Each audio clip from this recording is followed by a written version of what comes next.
Bueno muchachos, ¿cómo están? Sean ustedes bienvenidos lo que es a estos resúmenes de histología, continuando lo que es con el avance de la materia. En esta ocasión nos tocaría ver lo que es el tejido conjuntivo. Bueno, recordando un poco de anteriores clases, si ustedes recuerdan, dijimos que el organismo humano está compuesto por 4 tipos principales de tejido. Mencionamos al tejido muscular, también dijimos que hay un tejido nervioso, un tejido epitelial, el cual ya lo habíamos visto más antes, y ahora nos tocaría desarrollar lo que es el tejido conectivo o conjuntivo, ¿ya? Entonces este nombre es el mismo, por decirlo, es un sinónimo.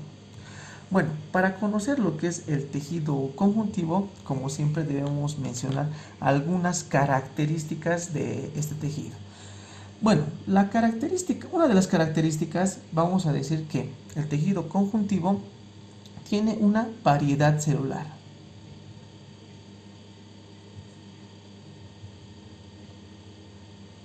¿A qué me refiero con esta de la variedad celular?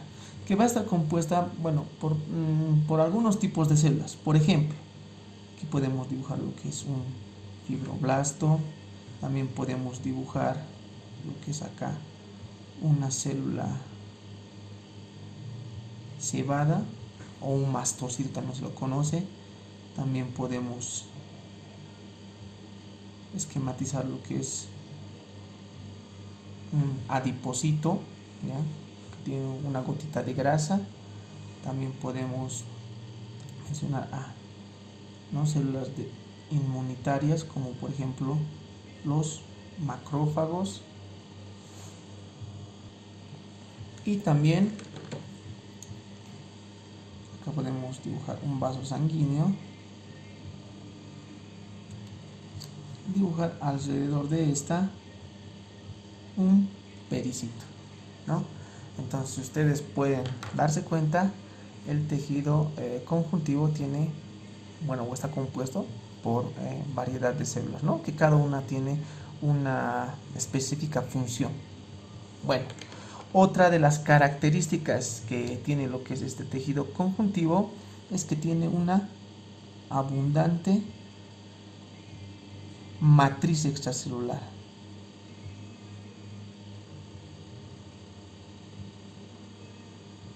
¿A qué me refiero con esto de matriz extracelular? Que a diferencia de lo que es del tejido conjuntivo, perdón, del tejido epitelial, si ustedes recuerdan, las células del tejido epitelial estaban sumamente, por decir, unidas, y por ese hecho tenían poca o nada matriz extracelular. Pero, ¿qué notamos aquí en la diferencia? Que miren la distancia que hay entre las células del tejido conjuntivo.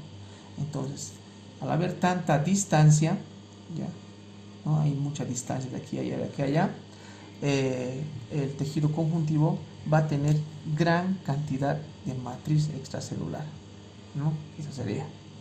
También otra de las características que va a tener abundante irrigación. Entonces, esto de la irrigación, bueno, se va a dar gracias a lo que nosotros conocemos a los capilares, ¿no? A los vasos sanguíneos, que son los capilares, que va a haber en gran proporción, por decirlo así, o se van a presentar en gran cantidad lo que es en el tejido conjuntivo, y es este mismo riego sanguíneo que, si ustedes recuerdan, daba la nutrición al tejido epitelial. Entonces, la característica era abundante irrigación. También podemos decir que, mencionar otra de las características de este tejido conjuntivo, que va a ser un tejido, por decirlo, de unión, ¿ya? Un tejido de conexión, un tejido de conexión. ¿A qué me refiero con esto? Entonces, primero pondremos tejido de conexión. Por eso lleva también el nombre, ¿no? De conectivo. Conexión, ¿no? Entonces, por ejemplo, acá tenemos lo que es el tejido epitelial. También acá, imaginemos, ¿no? Que podemos tener lo que es el tejido muscular. Más o menos así. Digamos que es una célula, un conjunto de células, ¿no? Musculares. Entonces aquí tenemos el tejido muscular Aquí tenemos el tejido epitelial y el que está conectando estos dos es el tejido conjuntivo, ¿no? Entonces sería otra característica. También podemos mencionar una de las características especiales, ¿no?, que tiene este tejido, es que este tejido, bueno, o las células que, bueno, este tejido puede llegar a especializarse, ¿no?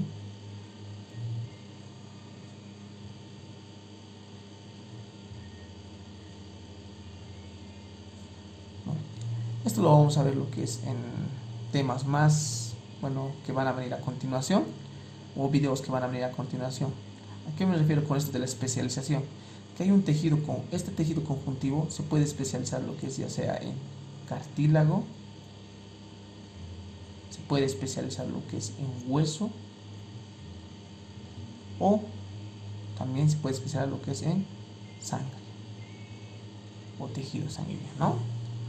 Entonces, esa sería, digamos, otra de las características que nos puede llamar la atención de este tejido conjuntivo.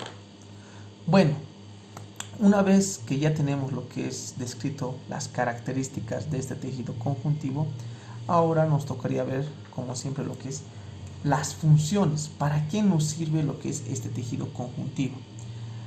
Para eso pondremos funciones. Bueno, una de las funciones más importantes que tiene lo que es este tejido es la de soporte estructural.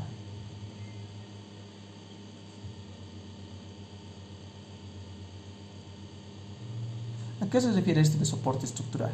Es lo mismo que hemos dicho que es de unión. Si ustedes se dan cuenta que gracias a este tejido conectivo se está sosteniendo lo que es, está creando lo que es sostén a estos tejidos, ¿no? Al tejido epitelial y al tejido muscular que hemos mencionado. Entonces, soporte estructural. También podemos mencionar otra de las funciones de este tejido, que sirve como medio de intercambio.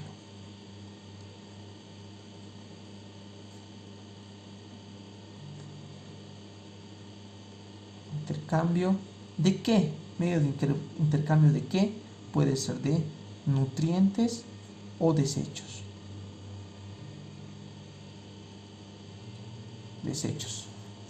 Entonces, ¿a qué me refiero con esta función?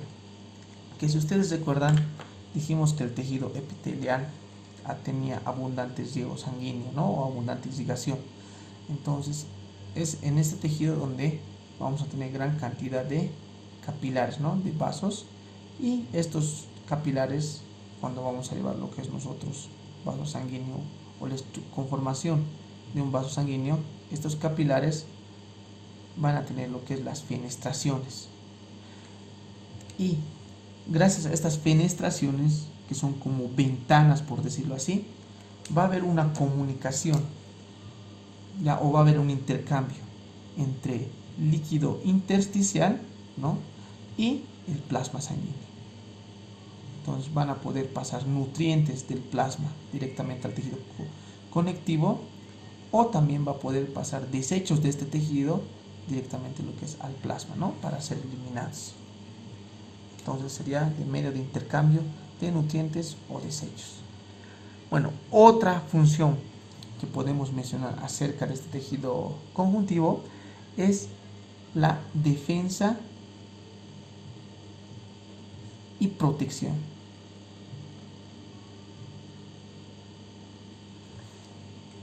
Entonces ustedes me dirán, defensa y protección, que no es lo mismo. Bueno, parece lo mismo, ¿no? Pseudo parece, perdón, como dicen. ¿Por qué? Cuando hablamos lo que es de nosotros de protección, ¿ya? Eso hace mención, si ustedes recuerdan, al tejido epitelial.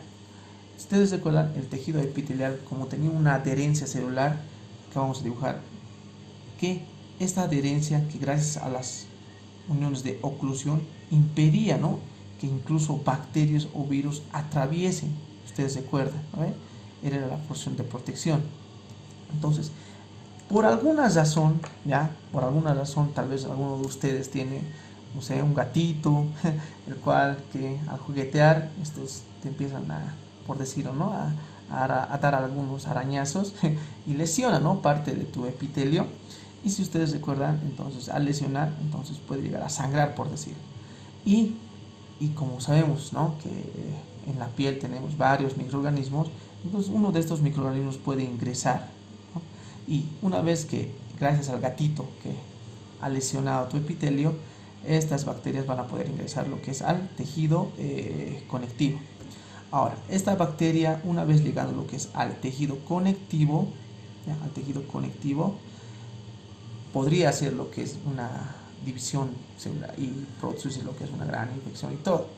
Pero vamos a decir que el tejido conjuntivo como tiene abundante matriz extracelular, ¿ya?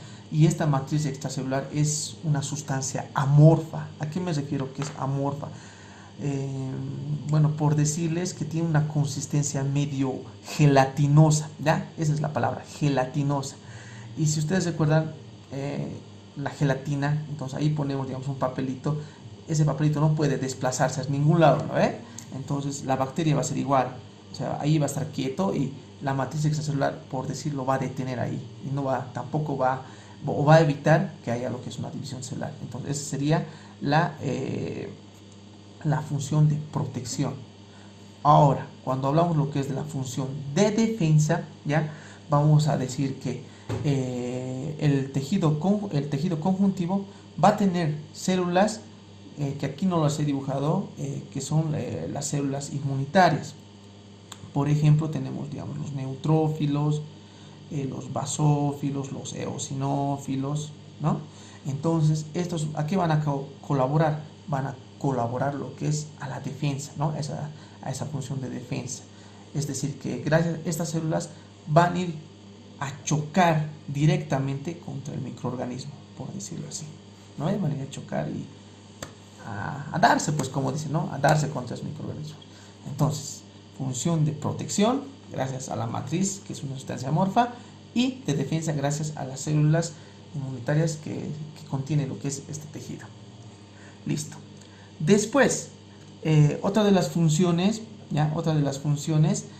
que también tiene este tejido conjuntivo es que sirve como depósito de grasa.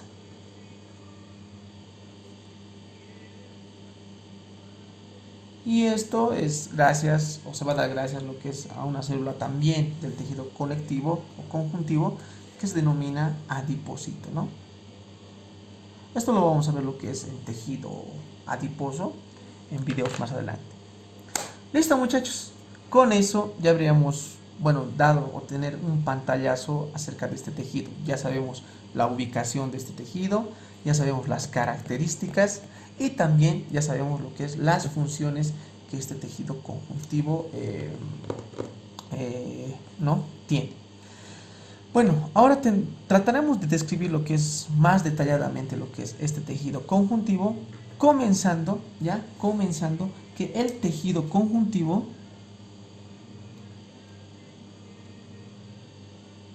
ya está compuesto por dos, ¿ya? Está compuesto por dos. ¿Y cuáles son? ¿Cómo está compuesto? Está compuesto por dos, mucho. ¿Y cómo es? Por células y por matriz extracelular.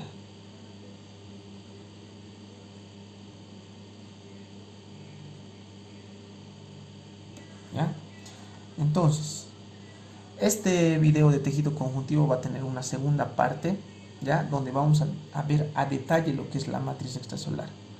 Bueno, nosotros en este primer video, en tejido conjuntivo 1, por decirlos, vamos a ver solamente lo que es, o vamos a describir las células. Ya. Entonces, el tejido conjuntivo está compuesto por células y está compuesto por matriz extracelular. Describamos lo que es las células. Cuando nosotros hablamos lo que es de las células del tejido conjuntivo, ¿ya?, va a tener dos tipos de células, ¿ya?, o dos clasificaciones de células. Las células no movibles, o también se denominan lo que es las células fijas, Y también vamos a tener lo que es las células movibles, ¿no? O las que se desplazan también puede ser, ¿no? Entonces tiene dos tipos de células, las células no móviles y las células móviles. Estas no móviles también se denominan fijas. ¿Qué células están componiendo lo que es al grupo de células no móviles? Entonces hablaríamos primeramente de los fibroblastos, hablaríamos lo que es de las células adiposas, hablaríamos de los pericitos, también hablaríamos lo que es de las células cebadas. También estas células cebadas tienen otro nombre, o en otros textos lo van a encontrar con el nombre de mastocitos. Y por último encontraríamos lo que es a los macrófagos. Ese sería el grupo de las células no móviles o fijas. Luego pasamos al otro grupo. Esto para que no haya confusión, lo clasificaremos. Estas son las células no móviles o fijas y estas son las células móviles. ¿Qué células están en el grupo de las células móviles? Vamos a encontrar lo que es al neutrófilo. Vamos a encontrar lo que es al eosinófilo. Vamos a encontrar lo que es al basófilo. Y vamos a encontrar lo que es a los bueno, pondremos aquí macrófagos también.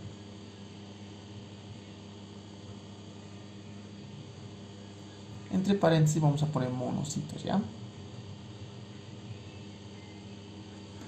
Porque aquí tenemos macrófagos, aquí tenemos macrófagas. Y hay una gran confusión, pero ahorita vamos a sacarles lo que es de esa duda. Ya. Ahora, describamos un poco lo que es acerca de las células fijas o no móviles. Comenzaremos lo que es por los fibroblastos. Bueno, cuando nosotros hablamos lo que es de los fibroblastos, vamos a decir que los fibroblastos son la célula más abundante del tejido conjuntivo. Entonces los fibroblastos son células, ¿ya?, alargadas con un núcleo bien definido, ¿ya? Tiene un núcleo bien definido. ¿Qué más podemos decir?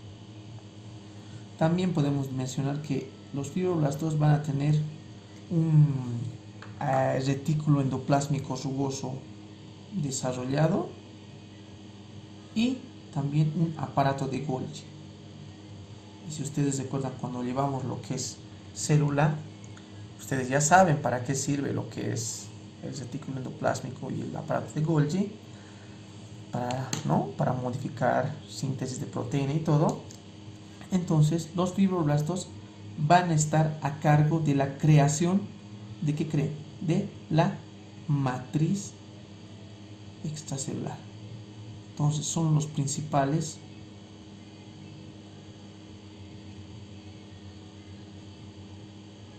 que se encargan de la creación de la matriz extracelular. Bueno, también podemos decir que los fibroblastos, ya como están constantemente creando lo que es matriz extracelular, va a llegar a un punto en que se van a detener, por decirlo, o sea, van a parar parcialmente. O sea, imagínense esto, aquí yo creo matriz extracelular, matriz, una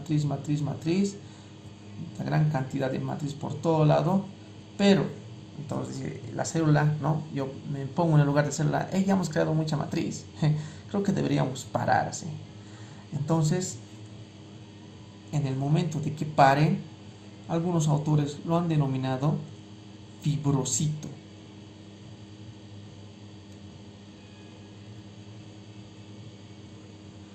¿Y qué es el fibrocito?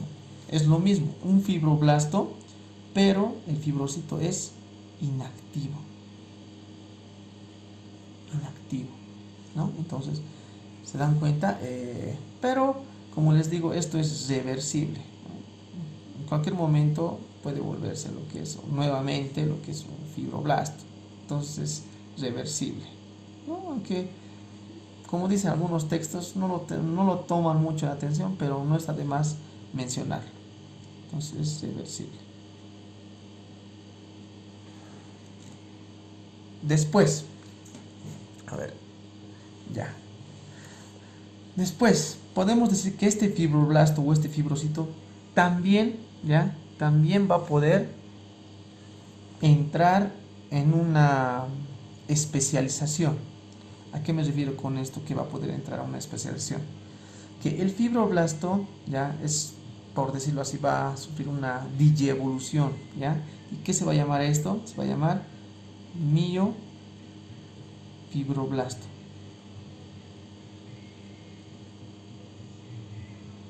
Miofibroblasto. Y este miofibroblasto, ¿ya? Es una célula igual, ¿no? Que el fibroblasto, pero con características del fibroblasto mismo, del mismo fibroblasto, con características musculares lisas. Por eso viene el nombre, ¿no? Miofibroblastos. Ahora, ¿para qué nos serviría lo que es esto de los miofibroblastos y los fibrocitos, ¿no? A ver, si aquí ustedes recuerdan nuevamente el ejemplo del gatito, que tenemos lo que es el epitelio. Entonces, estás jugando con tu gato y te araña, maldito gato. Habría lo que es una lesión del tejido epitelial, en este caso de la epidermis de la piel. Entonces, lo haremos estratificado, ¿no? Porque ustedes saben que es estratificado, queratinizado, y ahí parece cúbico, van a decir. Ya, es el epitelio de la piel. Entonces, va a haber una lesión, más o menos hasta aquí, ¿no? Ahora, cuando haya esta lesión, yo sé que, miren, se ha, por decirlo así, lesionado parte de la membrana basal. Y esta parte, y ustedes como recuerdan, la membrana basal da la activación o la mitosis, pues donde se regenera lo que es las células epiteliales. Pero ¿qué va a pasar en esta parte? Acá no hay membrana basal, ¿no ve? Entonces acá se va a quedar, así por decirlo, como un hoyo. No, que gracias a los miofibroblastos, ¿ya? En este caso también a los miofibroblastos y a los fibrocitos que están inactivos, van a volverse activos, y como dijimos que van a crear lo que es gran cantidad de matriz extracelular, estos también van a interactuar lo que es con el colágeno. Entonces, matriz extracelular aquí con colágeno va a empezar a hacer, por decirlo, va a empezar a tapar lo que es con fibras de colágeno y así. Entonces los miofibroblastos también van a dar esa distensibilidad a esta parte, esa característica. Entonces, si ustedes se dan cuenta, gracias a los fibrocitos y a los miofibroblastos se ha creado lo que es un tejido de reparación. Eso no se van a olvidar, muchachos, reparación. Y esto puede suceder en cualquier parte del cuerpo, ¿no? ¿A qué me refiero con tejido de reparación? Acá es epidermis, pero si ustedes fijan, esta parte de acá no es epidermis, es tejido conectivo o conjuntivo, ¿no ven? Entonces ha reparado con otro tipo de tejido, ¿no? Ahora, como les dije, esto puede pasar en cualquier lugar del cuerpo. Un ejemplo, ustedes saben que el parénquima de un órgano que es muy importante, que es el hígado, el parénquima se denomina lo que es el hepatocito. ¿Ya? Entonces, este hepatocito del hígado, hemos dicho que tiene varias funciones, muchas funciones, ¿no? Muchas funciones. Pero, ¿qué pasaría si lesionamos a este hepatocito, ¿no? ¿Qué pasaría si lesionamos este hepatocito? Entonces, el tejido conjuntivo llegaría y separaría. Por ejemplo, así lo haremos. Aquí tenemos lo que es hepatocito, hileras de hepatocitos. Más o menos es así. Cuando llevemos lo que es el órgano del hígado, ahí les voy a indicar cómo es la histología del hígado. Pero más o menos así. Entonces son hepatocitos, ¿no? Ahora, por ejemplo, habría lo que es una lesión de estos hepatocitos. A ver, una lesión por alcohol, ¿no? En esas personas que son un poco adictas, como se dice, a esta sustancia del alcohol. Entonces el alcohol va y empieza a empieza a lesionar a este hepatocito, ¿no? O lo destruye. Entonces, ¿qué está pasando acá? Estamos, por decirlo, bajando la efectividad del hígado. O sea que ya tenemos pocos hepatocitos, o sea que el hígado ya no es tan funcional como antes.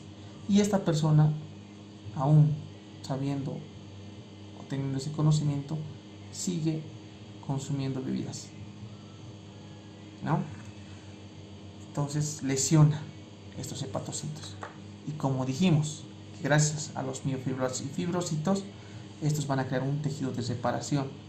Y todo esto, toda esta parte dañada, por decirlo así, va a ser reemplazada por tejido fibroso. ¿No? Qué interesante y qué bonito cómo el cuerpo nos ayuda.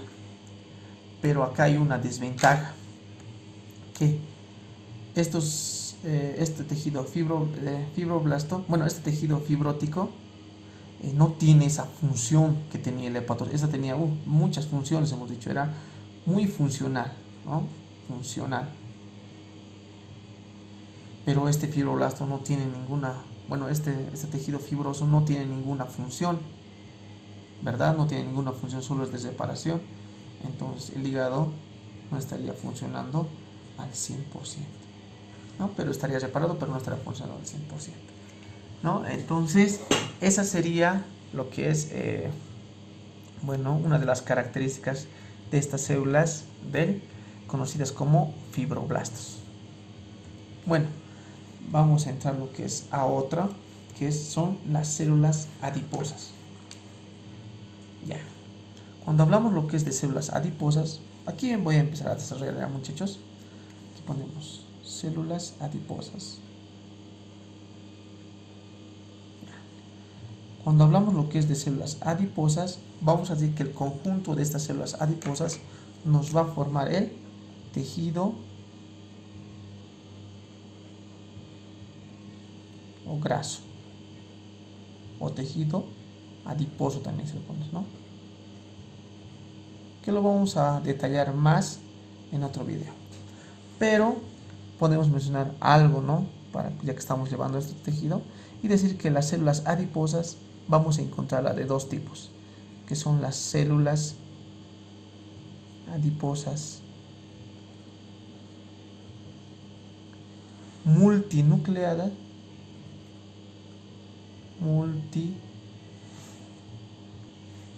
multilocular, y células adiposas unilocular. Cuando hablamos nosotros de células adiposas multiloculares, vamos a dibujar una célula adiposa con su núcleo, como dice multilocular, va a presentar varias gotitas de grasa, por decir, gotitas de lípido. Por eso se llama multilocular. Y cuando nosotros mencionemos una célula adiposa unilocular, solamente vamos a dibujar a una célula con una gran gota de lípido, ¿no? Multilocular y unilocular. Después, ya hemos escrito esto, nos tocaría describir lo que es los pericitos, ¿ya?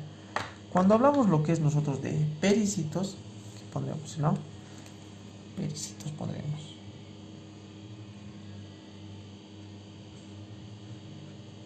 ¿no? Hablamos de pericitos, esta palabra, peri, ¿no? Peri, que significa alrededor. Entonces, estos pericitos van a encontrarse alrededor de los vasos sanguíneos, como ya lo hemos mencionado acá, ¿no? Acá. Entonces, estos pericitos van a ubicarse alrededor de los vasos sanguíneos, exactamente de los capilares. Más o menos así. Ahí van a estar. ¿Y para qué sirven lo que es estos pericitos? Estos pericitos van a tener una función de igual forma de reparación. ¿Ya? ¿Qué me refiero con esto de reparación? ¿No? Algunos libros mencionan que son mesenquimatosas.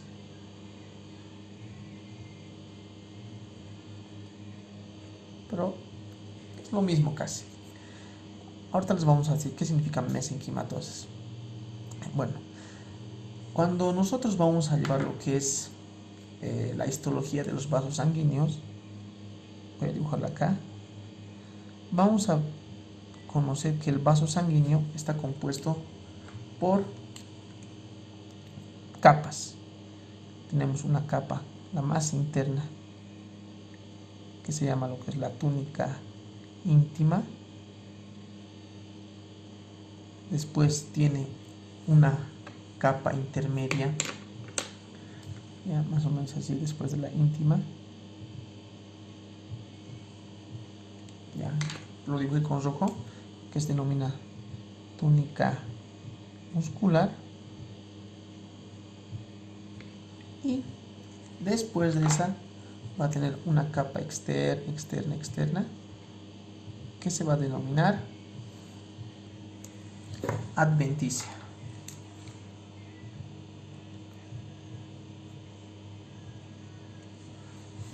Entonces, si por alguna razón habría una lesión, en este caso de la túnica íntima y de la túnica muscular, estos pericitos ya van a, por decirlo,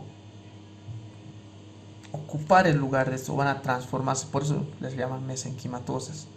Se van a poder transformar lo que es en epitelio, ¿no? Que hemos visto, la capa íntima es un endotelio, ustedes recuerdan, ¿no? Y la túnica muscular o media está compuesta por músculo liso. Entonces, los pericitos tendrían esa funcionalidad de separación, de convertirse, ¿no?, mesenquimatosas en túnica íntima y muscular. Incluso algunos autores indican que hasta adventicia. Ya. Después tenemos lo que es a las células cebadas. Bueno, para las células cebadas vamos a ocupar otra hoja porque es un poco muy complejo esto de las células cebadas.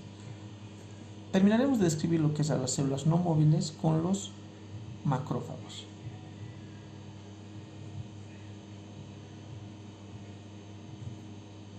Cuando nosotros hablamos lo que es de macrófagos, estamos hablando de una célula, ¿ya?, que está conformada como un transformer.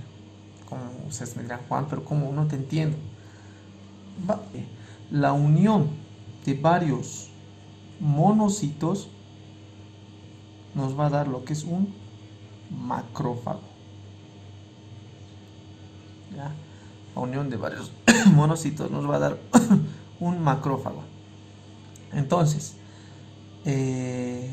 hemos dicho que los macrófagos estaban tanto en las células no móviles o fijas y también se encontraban lo que es en las células móviles. Aquí vamos a ver cuál es la diferencia de estos dos y por qué están tanto en una como en otra.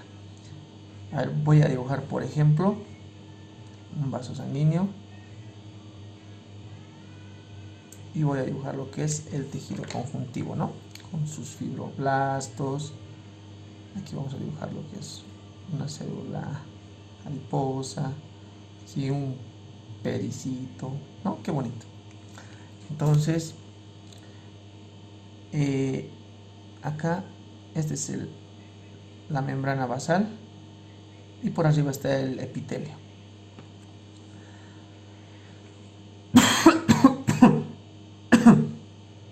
Ya, aquí vamos a tener lo que es el epitelio de la piel. ¿Cuál era? Epitelio estratificado queratinizado, ¿verdad? ¿No? Entonces, cuando nosotros, a través de las fenestraciones que tienen lo que es los capilares, que tenemos lo que es las fenestraciones que son como ventanas, dijimos, ¿no? En el tejido sanguíneo van a llegar lo que es monocitos, ¿ya? Entonces estos puntitos vamos a decir que son monocitos. Y estos monocitos van a pasar hacia la matriz extracelular, ¿no? Hacia el espacio intersticial. Entonces, estos monocitos, va a haber aquí monocito por aquí, perdón, aquí va a haber un monocito, otro monocito, otro monocito, otro monocito, ¿no?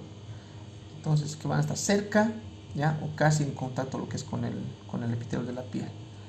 Y la unión de varios monocitos, que mucho que va a formar un macrófago.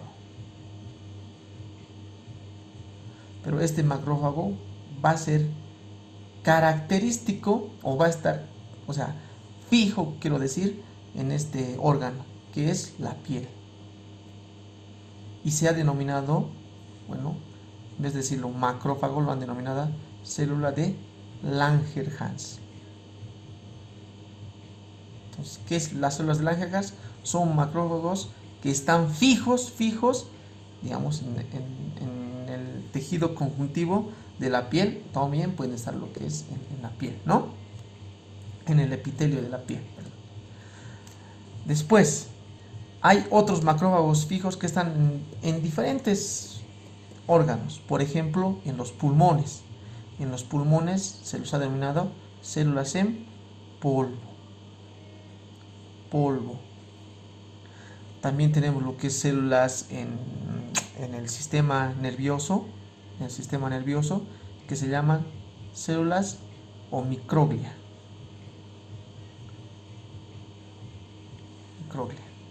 También tenemos estos macrófagos fijos en el hígado, que se denominan o que se llaman células de Kupffer, de von Kupffer. Bueno, creo que se escribe así, muchachos. La verdad, estoy un poco, no me acuerdo de eso. Células de Kupffer, ¿no? Y así va a haber en determinadas regiones, pero estas son, digamos, las más importantes. Si yo les pregunto cómo se llaman los macrófagos de la piel, ustedes me dicen Langerhans. Del pulmón, son las células en polvo. De la microglia, del sistema nervioso se llama microglia, y del hígado se llaman células de von Kupffer. Bueno, entonces ya hemos terminado lo que es esta hoja. Pasaremos a la otra. Bueno, ahora vamos a continuar lo que es con la última célula fija del tejido conjuntivo, y estamos hablando lo que es del mastocito, o también se denomina lo que es célula cebada. Bueno, para comenzar describiremos un poco acerca de esta célula. Entonces decimos que esta célula ya va a contener lo que es muchos gránulos, más o menos así. Contiene tantos gránulos que no se puede llegar a observar lo que es el núcleo, ¿no? Pero sabemos que está ahí presente. Esa es una de las características que tiene esta célula cebada. También podemos decir que existen dos tipos de mastocitos o de células cebadas. Uno, las que van a estar en el tejido conjuntivo propiamente dicho, es decir, en todo el cuerpo.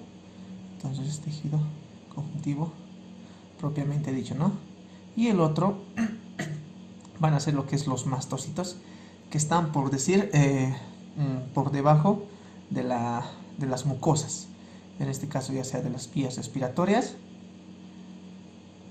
o del estómago.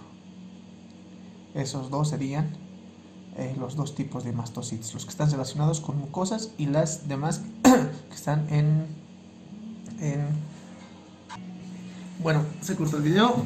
Hemos dicho, ¿no?, que hay dos tipos de células cebadas, uno que son que están en todo el tejido conjuntivo y otro que están, por decir, acompañando lo que es a las mucosas. ¿Qué más podemos hablar lo que es de esta célula cebada? Bueno, vamos a decir que esta célula cebada va a tener receptores para inmunoglobulinas, específicamente para una inmunoglobulina que se denomina la IgE, la inmunoglobulina E. Entonces, esta inmunoglobulina E, al ser, por decir, sintetizada por una célula que vamos por una célula que se denomina célula plasmática, que lo vamos a ver más adelante, ¿no? Entonces esta célula plasmática sintetiza lo que es la inmunoglobulina G y esta directamente va a su receptor y por decir activa lo que es al mastocito. ¿Y de qué forma lo va a activar? Entonces vamos a decir que cuando el cuerpo está en una lucha con un agente extraño, ya la célula plasmática libera lo que es este inmunoglobulina G y este va automáticamente a su receptor. ¿Para qué? Para que esta inmunoglobulina G, a través de un segundo mensajero, es decir, que tenemos un ATP acá, a través de un segundo mensajero, el ATP lo va a convertir en AMP cíclico, ¿ya? Este AMP cíclico también lo conocemos como ciclato de adenilato. Ciclato de adenilato.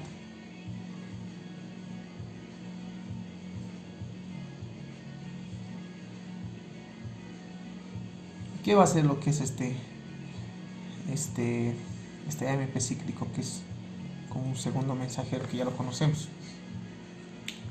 Que cuando entre lo que es o haya una activación lo que es dentro de la célula, este AMP cíclico por segundos mensajeros va a hacer una apertura, por decirlo así, de los canales de calcio. Si ustedes recuerdan, en anteriores clases dijimos que cuando una célula tiene lo que es gránulos, ¿no? En gránulos, el calcio que ingresa va a movilizar lo que es a estas vesículas, por decirlo. Entonces, una vez que el calcio entre, estas vesículas van a acercarse hacia la membrana celular y liberar el contenido de estos gránulos o vesículas. Entonces, de ahí venimos, o de ahí vamos a clasificar las sustancias que tiene o crea lo que es este mastocito. Para eso vamos a decir que el mastocito libera dos tipos de sustancias que los conocemos como mediadores. Uno serían los mediadores primarios.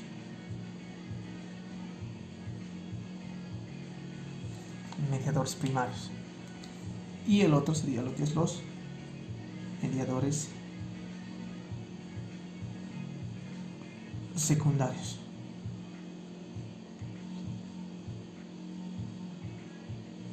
Cuando hablamos lo que es de mediadores primarios, vamos a hablar que es por decir, la liberación del contenido de estas vesículas, ¿ya? Que vamos a ver ahorita qué contiene estas vesículas.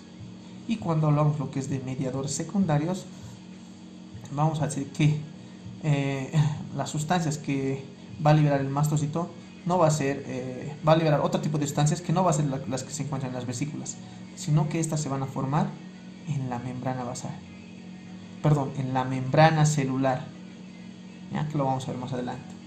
Entonces los mediadores primarios están en los gránulos, ¿no? En las vesículas, y los mediadores secundarios se van a sintetizar en la membrana celular.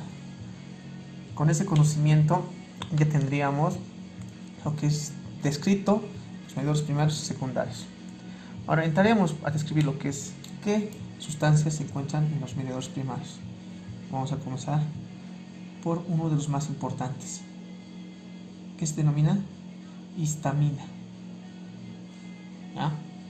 También vamos a tener lo que es otro mediador primario, el cual lo vamos a denominar sulfato de condroitina.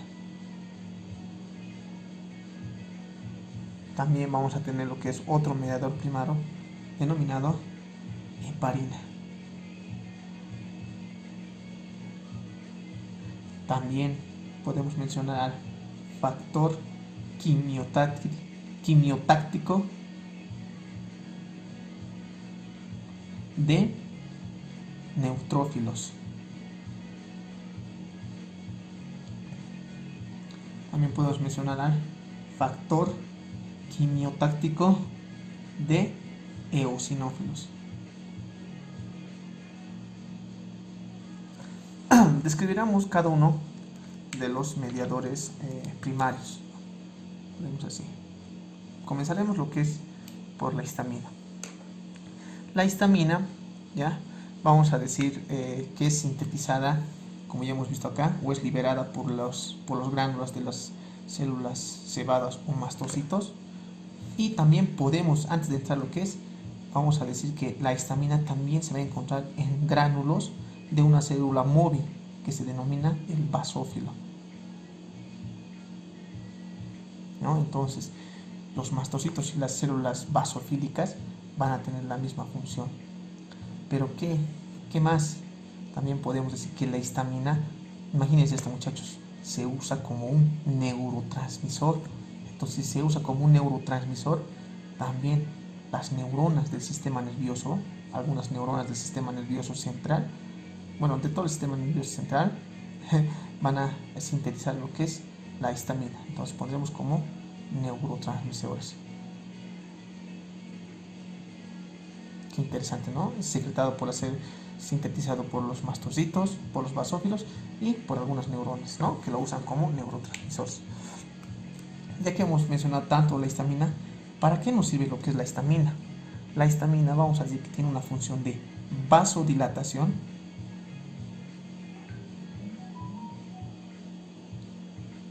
también va a tener lo que es una función del aumento de la permeabilidad capilar,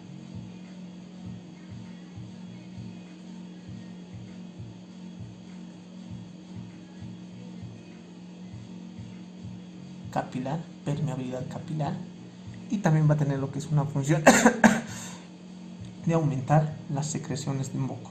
Aumenta la secreción de moco. Esto por las células que hemos mencionado, ¿no? Las que están en relación con las mucosas. Cuando nosotros hablamos lo que es de vasodilatación, vamos a mencionar lo que es, aquí vamos a dibujar lo que es un vaso sanguíneo, y este vaso sanguíneo, bueno, digamos un capilar, va a estar netamente normal, por decirlo así, una distancia, digamos, de aquí aproximadamente 5 centímetros, digamos, ¿no? 5 centímetros, es un decir nomás.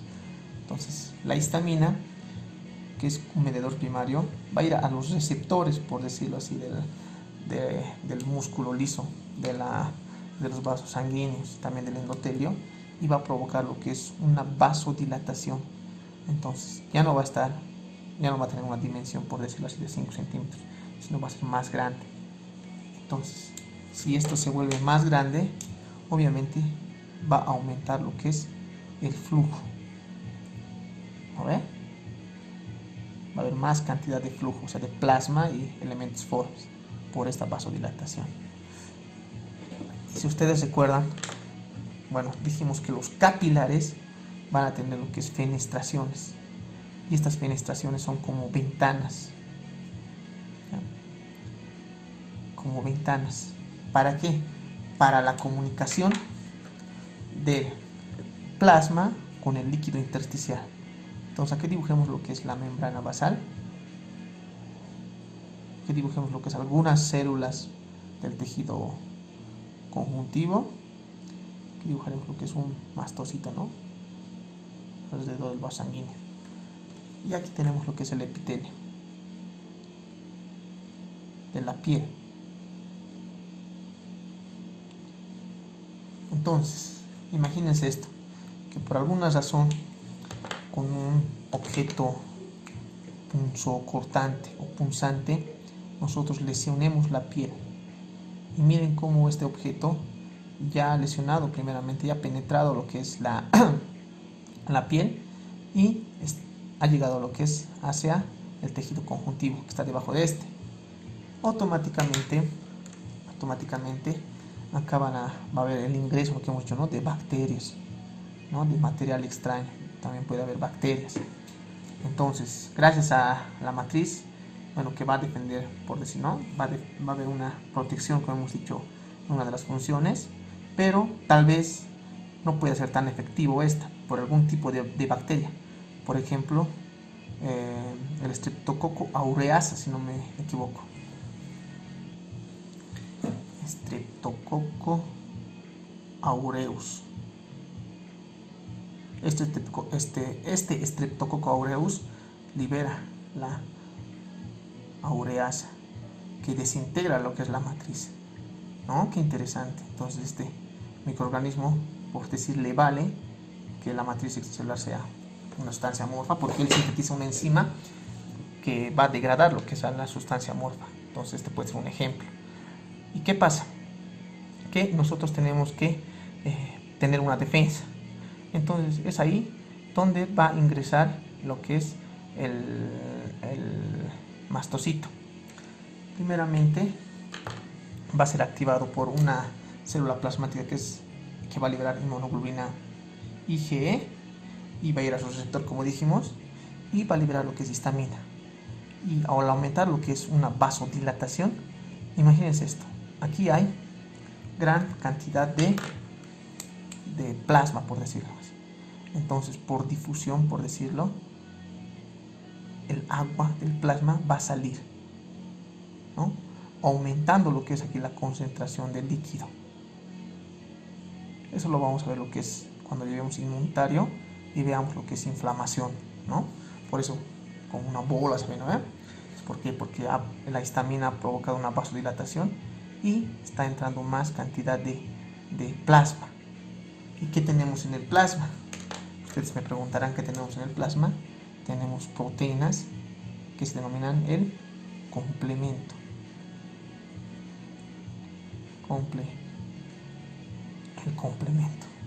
El complemento son proteínas, ¿ya? C1, C2, C3, C4, que van a destruir, por decirlo así, que van a inhabilitar lo que es esta bacteria. Pero en el caso de que haya, por decirlo así, una falla de este complemento y pierdan, digamos, por decir, la lucha contra esta bacteria, tiene otra función, que es la de aumentar la permeabilidad capilar. Es decir, que las ventanas que tiene este capilar van a ser aún más grandes. ¿Para qué? Para atraer células de defensa. ¿Y cuáles serían lo que es las células de defensa? Estamos hablando de lo que es de las móviles, ¿no? Neutrófilos y eosinófilos. Entonces, aquí también ya mataríamos esto. Miren esto, entre los factores primarios tenemos el factor quimiotáctico de neutrófilos. Entonces, él también va a liberar sus sustancias hacia la sangre, por decirlo, atrayendo lo que es neutrófilos. Aquí tenemos un neutrófilo, por decir, y este neutrófilo va a ser llamado por este factor quimiotáctico y va a pasar a través de esta ventana. ¿Para qué? Para ir a atarse con esta bacteria. En el caso de que sea un parásito, ¿no? En el caso de que sea un parásito, entre los factores primarios tenemos lo que es el factor quimiotáctico de eosinófilos. Entonces los eosinófilos De igual forma están lo que es la sangre, y tenemos el ataque de un parásito, y este va a pasar a través de esta ventana, va a ir a darse, no se escucha, ¿no? Darse, a pelear con este parásito. Entonces ya tendríamos lo que es la función de la histamina, y también tendríamos lo que es la función del factor quimiotáctico de neutrófilos y el factor quimiotáctico de eosinófilos. Para eso sirve. Entonces esto es completamente normal. ¿Por qué? ¿Por qué es normal? Porque cuando, digamos, ocurre esta invasión, el cuerpo, gracias a la histamina, va a reaccionar así, normal. Y cuando ya se venza lo que es la batalla, vamos a tener lo que es otro factor primario, que es el sulfato de coindritina. ¿Y qué hace este sulfato de coindritina? Inhibe a la histamina. Entonces, ¿cómo sería esto? Que la histamina, siendo liberada, ya ha hecho todas las funciones que hemos mencionado, y va a decir el sulfato de coindritina, que es otro factor primario: ya, tranquilo histamina, tranquilo, ya hemos ganado, ya no sintetices más, ya no traigas más neutrófilos, o ya no traigas más agua para el complemento, o ya no traigas más eosinófilos. Basta, lo va a detener. Pero hay en algunos casos que el sulfato de coindritina, vamos a decir que está, no sé si vale el término, un poco defectuoso, ¿ya? ¿Y en dónde se da eso? En aquellos pacientes que tienen alergias, o también hipersensibilidad.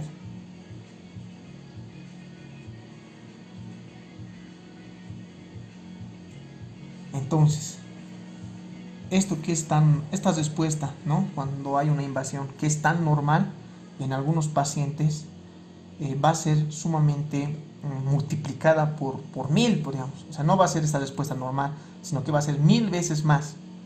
Y entonces la histamina se va a sintetizar, o se va a liberar, por decirlo, en gran cantidad hacia el vaso sanguíneo.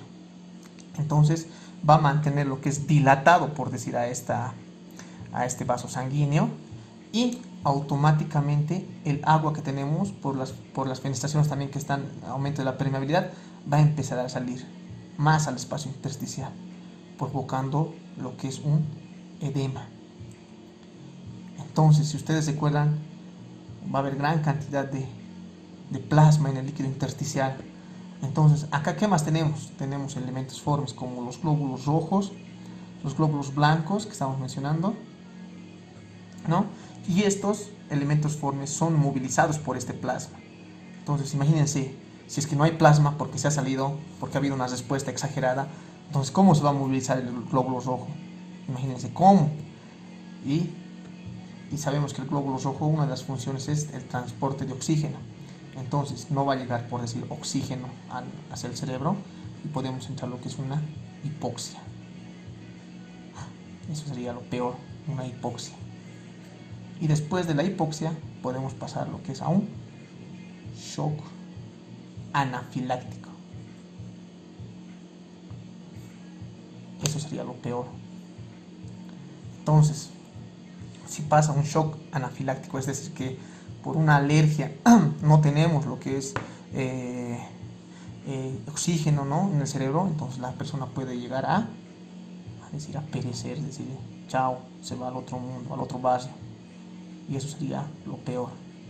Y eso es lo que pasa cuando administramos, ¿no?, cualquier tipo de droga sin preguntarle al paciente si es alérgico a esa droga. Bueno, en el caso de que el paciente, ¿no?, hay varios pacientes que no saben ni a qué drogas son alérgicas, ¿no? Entonces lo que nosotros podemos hacer es administrarle, digamos, que esa droga siempre necesita él, podemos administrarle lo que es la droga más un antihistamínico.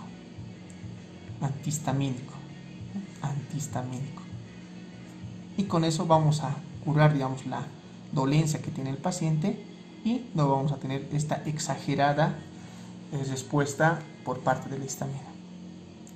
¿Qué les parece, muchachos? ¿No? Interesante. Bueno, también otra función de la histamina, ¿ya?, es la secreción de moco. Y esto es igual de interesante. ¿Por qué les digo? Si ustedes recuerdan, no tenemos moco en el estómago, bueno, en todo el tubo digestivo, pero en el estómago es donde más nos interesa, por decirlo, y en las vías respiratorias. ¿Por qué? Porque dan protección. Por ejemplo, el aumento de la secreción de moco en el estómago, bueno, no sería nada malo porque está protegiendo lo que es el estómago. Pero el aumento de secreción de moco en las vías respiratorias, bronquios, tráquea, ¿no? Eso ya sería un poco más catastrófico. ¿Por qué sería más catastrófico? Imagínense, yo tengo acá la tráquea, bronquios primarios, ¿no? Y aquí tenemos la dicotomización, ¿no?, de los diferentes divisiones, ¿no?, de los bronquios. Y acá vamos a dibujar lo que es de tamaño más grande. Tenemos lo que es la célula, un epitelio que está sintetizando lo que es moco. Ustedes ya saben qué tipo de epitelio es de las vías respiratorias. Entonces, imagínense que por una alergia también, nuevamente la alergia, por una nueva alergia, sensibilice lo que es a los mastocitos, ¿no?, que están en relación con las mucosas. Entonces, gracias a este se va a liberar lo que es este factor primero, que es la histamina, y va a aumentar la secreción de moco. Y es decir, que este moco va a empezar a ser más lleno, por decirlo así. ¿Y qué pasa si es lleno? Está colapsando lo que es estas vías respiratorias, ¿no? Y si colapsa lo que es estas vías respiratorias, el mismo efecto, podemos entrar en una hipoxia, ¿no?, porque no hay paso lo que es de oxígeno, porque estos tubos son de transporte, ¿no? Eso puede pasar. Por eso se dice que la histamina, cuando hay personas que tienen asma, ¿ya?, asma, por esta exagerada respuesta de la histamina, puede provocar broncoespasmo. Broncoespasmo, que es el colapso de las vías respiratorias por moco. Y nuevamente, ustedes quedarían para parar esta patología, un antihistamínico, ¿no? También es muy aconsejable dar esto. Bueno, hay una terapia, ¿no? Hay un esquema, pero como están comenzando con esto, para mí que aprendan esta partecita, yo estoy muy contento. Ya sabemos qué hace la histamina, ya sabemos qué hace el sulfato de condroitina, ya sabemos qué hace el factor quimiotáctico, y también ya sabemos lo que hace el factor quimiotáctico de neutrófilos y eosinófilos. ¿Qué nos tocaría describir? Nos toca describir lo que es la heparina. Yo sé que muchos de ustedes han escuchado hablar de la heparina. Entonces, para eso yo voy a dibujar acá un vaso sanguíneo. Y si ustedes recuerdan, en el vaso sanguíneo tenemos lo que es la presencia de células que ayudan a lo que es a la hemostasia, es decir, a la coagulación, que son las plaquetas, ¿no? Entonces estas plaquetas son tan, ¿cómo les digo?, al acecho, por decir. Estas plaquetas no son células completas, son pedazos de una célula que se llama el megacariocito. ¿Ya? Entonces el megacariocito así grande se segmenta, por decirlo así, y vuelan lo que es plaquetas, estas partes. Entonces estas plaquetas pueden ir a tapar, digamos, como tenemos aquí una ventanita, una fenestración, que hemos dicho que los capilares es normal que tengan estas fenestraciones. Entonces imagínense, si fuera yo una plaqueta, diría, hey, aquí hay una lesión, lo iría a tapar así, lo taparía, pero no sería normal. Aquí también hay otra ventana, lo iría a tapar así. Entonces habría una respuesta que no es necesaria. ¿Y quién va a evitar eso? La heparina, porque la heparina es un anticoagulante.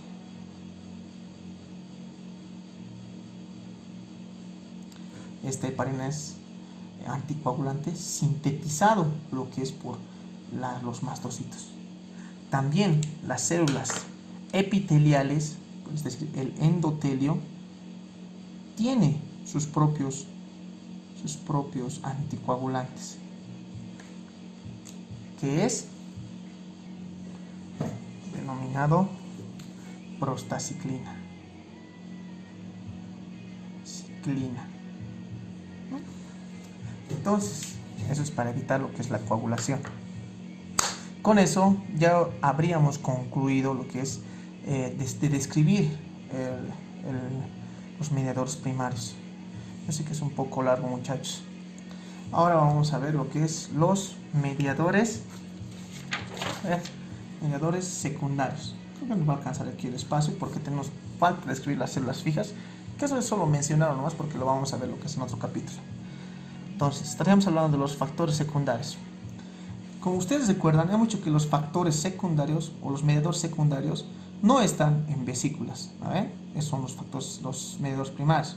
Los factores secundarios se crean en la membrana celular de estos mastocitos. Entonces, gracias a una enzima, ¿ya? Gracias a la vía, ¿no?, que se llama lo que es del ácido araquidónico.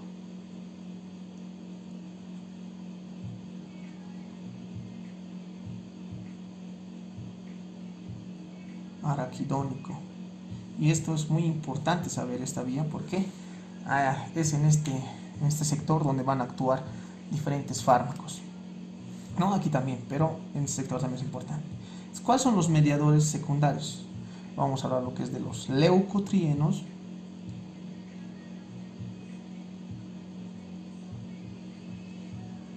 vamos a hablar lo que es de las prostaglandinas, no prostaciclinas, prostaglandinas.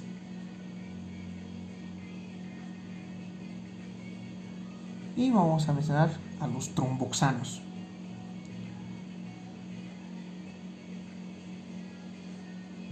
También hay un mediador secundario que no nace de la membrana celular, ¿ya? Ese mediador secundario se encuentra lo que es en el citoplasma y a través de una enzima, ¿ya?, se convierte lo que es en bradicinina.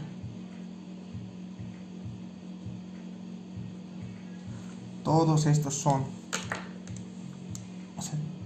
de la membrana celular, menos este que es en el citoplasma, ¿no? Membrana celular y este es en el citoplasma, ¿no? Por una enzima, la bradicinina. Describiríamos de manera rápida lo que es estos mediadores secundarios. Cuando hablamos lo que es de leucotrienos, vamos a decir que va a tener una función de vasodilatación.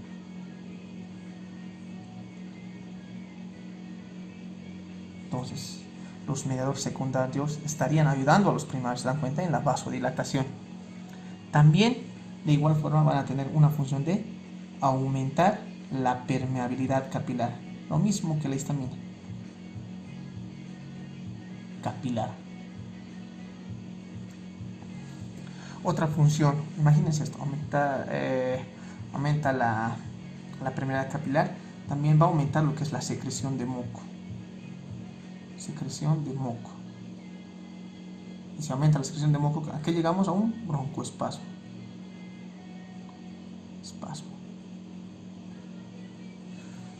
Esto ya no es necesario detallarlo porque ya entienden por el esquema que hemos hecho acá. Después vamos a tener lo que es a las prostaglandinas. Esto de las prostaglandinas, yo quisiera que lo pongan mucha atención porque estas prostaglandinas, como hemos dicho que son mediadores secundarios de la membrana, bueno, es aquí donde van a actuar fármacos que nosotros conocemos como los antiinflamatorios no esteroideos, los AINES. Entonces, aquí, para describir de las prostaglandinas, tenemos que hablar de lo que es ácido araquidónico, la enzima fosfolipasa A2, ¿no? Que si ustedes quieren, podemos hacer un video de esto, ¿no?, para que ustedes conozcan cómo los antiinflamatorios actúan sobre estas prostaglandinas. Entonces solo mencionemos lo que es la función de las prostaglandinas. Una de las funciones de las prostaglandinas es la creación o la síntesis, ponemos aquí síntesis de moco. Entonces, gracias a las prostaglandinas se crea lo que es el moco.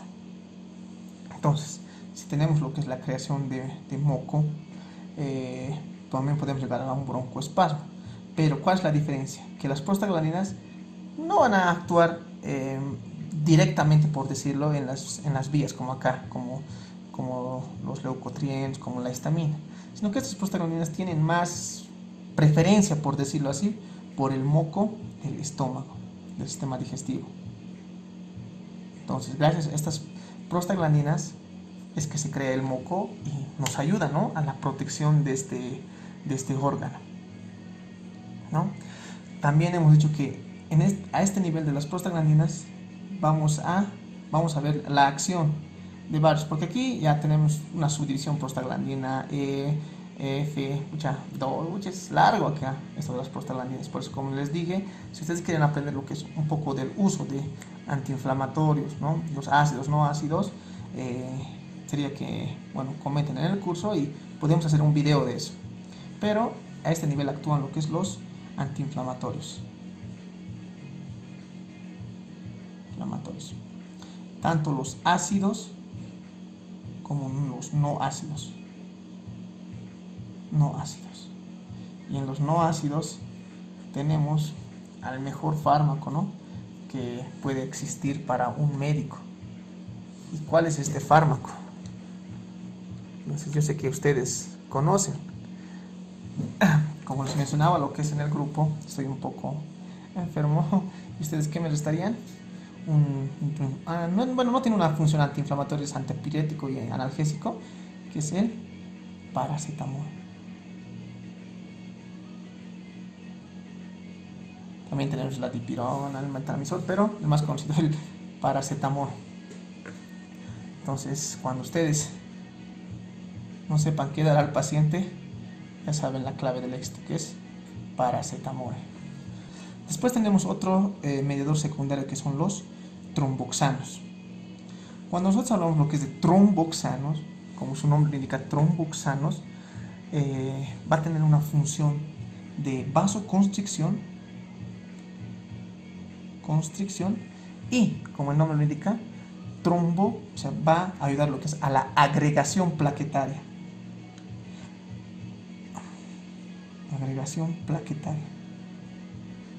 Es decir, que gracias a estos mediadores secundarios se va a producir la coagulación, por decir, la agregación plaquetaria, ¿no? Vasoconstricción y agregación plaquetaria.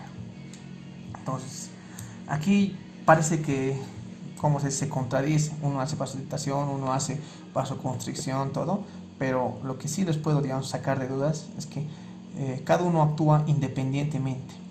¿Qué me refiero con esto? Si el cuerpo necesita, digamos, una vasodilatación, entonces se libera, pero si el cuerpo necesita, digamos, una coagulación por una herida, entonces se libera. Entonces, no se confundan, muchachos. Yo también, cuando estaba llevando lo que es farmacología, cuando estaba llevando lo que es bioquímica, bueno, había mucha confusión en esto. Y el último mediador secundario que vamos a mencionar es la bradicinina, que hemos dicho que no va a nacer de la membrana celular. Esta bradicinina va a participar lo que es en la vasodilatación,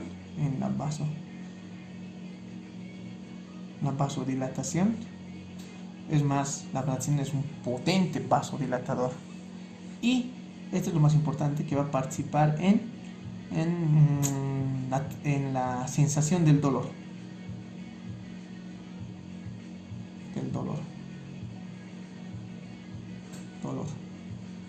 ¿No? Entonces, bueno, esto es muy importante, esto de la sensación del dolor. Aunque también aquí en las prostaglandinas también puede participar lo que es la sensación del dolor. Como les digo, es amplio hablar lo que es de las prostaglandinas, leucotrienos y tromboxanos, ¿no? Entonces, para que estén entrando lo que es en materia y se ubiquen, vamos a quedarnos que la bradicinina participe en la vasodilatación y en la sensación del dolor. Con eso, muchachos, perdón, yo sé que es un tema largo y aparte nos falta lo que es la matriz extracelular. Bueno, nos tocaría describir lo que es el otro tipo de células, que son las células móviles, ¿no? Cuando hablamos nosotros lo que es de células móviles, entonces aquí nos va a entrar porque no es muy largo, muchachos. Células móviles. Entonces, ¿cuáles eran estas células móviles? Mencionamos a los neutrófilos, a los eosinófilos, a los basófilos y a los macrófagos. Este de los macrófagos hemos puesto entre paréntesis monocitos, ¿no? Monocitos. Ahora vamos a decir por qué. Ya, cuando hablamos lo que es de las células móviles, por ejemplo, de los neutrófilos, vamos a decir que son células ya polimorfonucleares que van a estar o que van a ser la segunda línea de defensa. Aquí, si ustedes pueden observar acá, acá se ha roto la piel y la piel es la primera línea de defensa.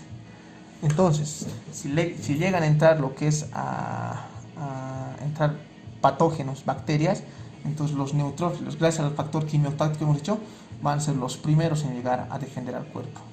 Entonces, estos son muy agresivos y muchas se empiezan a dar con quien sea, por decir, por ejemplo, no sé si han escuchado, hay un equipo de fútbol en Cochabamba, ustedes ya saben cuál es, y sus hinchas son más o menos así, los neutrófilos, o sea, con quien sea, hasta nuestras propias células.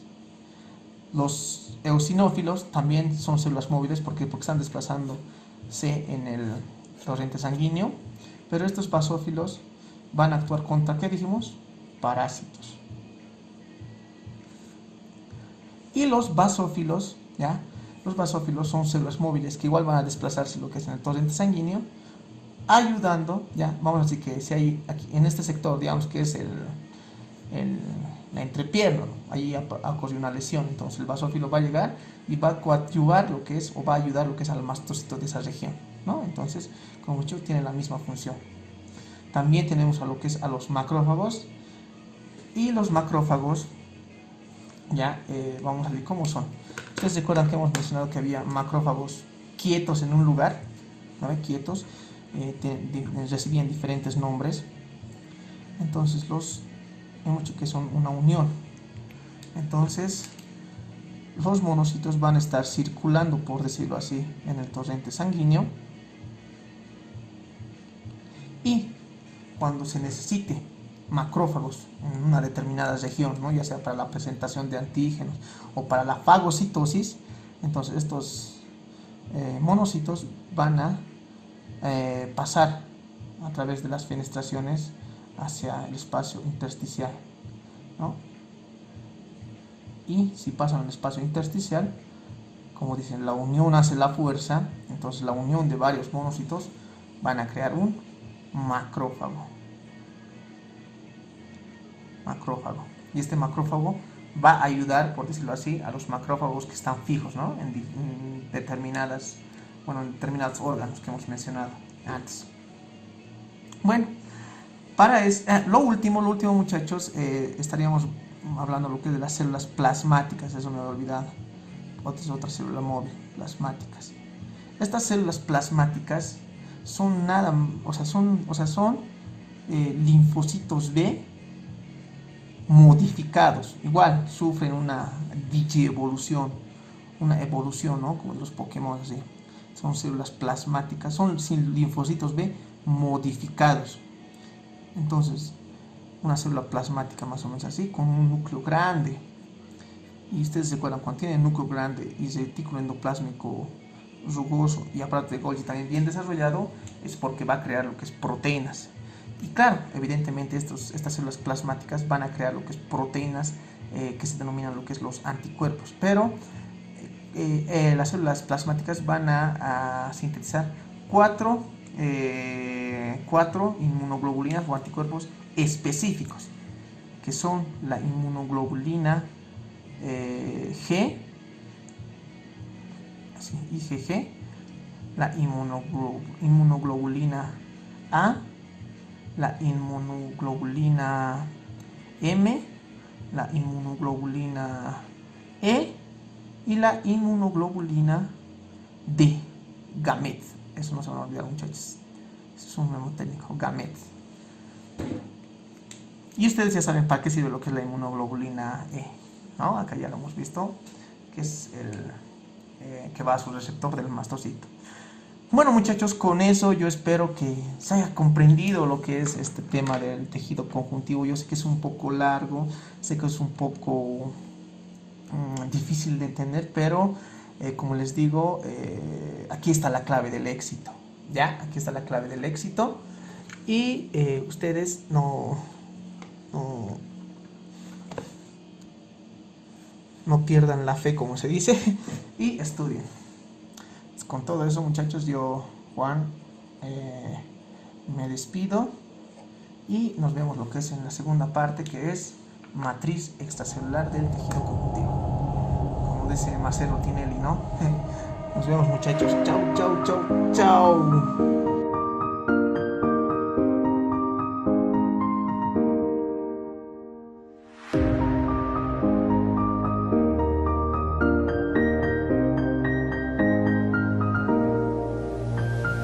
Don't go tonight. Stay here one more time. Remind me what it's